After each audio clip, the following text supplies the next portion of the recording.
ಇವತ್ತು SSLC ಪರೀಕ್ಷೆ ಒಂದು ಫಲಿತಾಂಶ ಪ್ರಕಟ ಆಗುತ್ತೆ.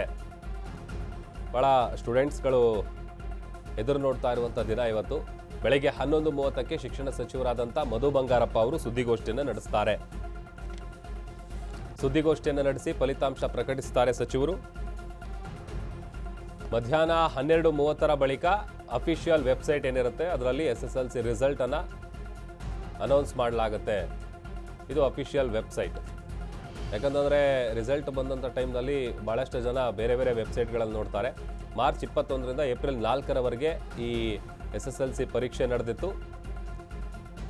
ಅದರ ರಿಸಲ್ಟ್ ಇವತ್ತು ಅನೌನ್ಸ್ ಆಗುತ್ತೆ. ಪರೀಕ್ಷೆ ಒಂದರ ಫಲಿತಾಂಶ ಇವತ್ತು ಪ್ರಕಟ ಆಗುತ್ತೆ. 11:30ಕ್ಕೆ ಶಿಕ್ಷಣ ಸಚಿವರಾದಂಥ ಮಧು ಬಂಗಾರಪ್ಪ ಅವರು ಸುದ್ದಿಗೋಷ್ಠಿ ನಡೆಸ್ತಾರೆ. ಸುದ್ದಿಗೋಷ್ಠಿ ಆದ ನಂತರದಲ್ಲಿ 12:30ಕ್ಕೆ ಫಲಿತಾಂಶ ಪ್ರಕಟ ಆಗುತ್ತೆ ಅಫಿಷಿಯಲ್ ವೆಬ್ಸೈಟ್ನಲ್ಲಿ. ನಾವು ನಿಮಗೆ ಸ್ಕ್ರೀನಲ್ಲಿ ತೋರಿಸ್ತಾ ಇದ್ದೀವಿ ನೋಡಿ, ಅದು ಅಫಿಷಿಯಲ್ ವೆಬ್ಸೈಟು. ಅದೇ ವೆಬ್ಸೈಟಲ್ಲಿ ನೀವು ತಮ್ಮ ರಿಸಲ್ಟ್ಗಳನ್ನು ನೋಡ್ಕೋಬೋದು.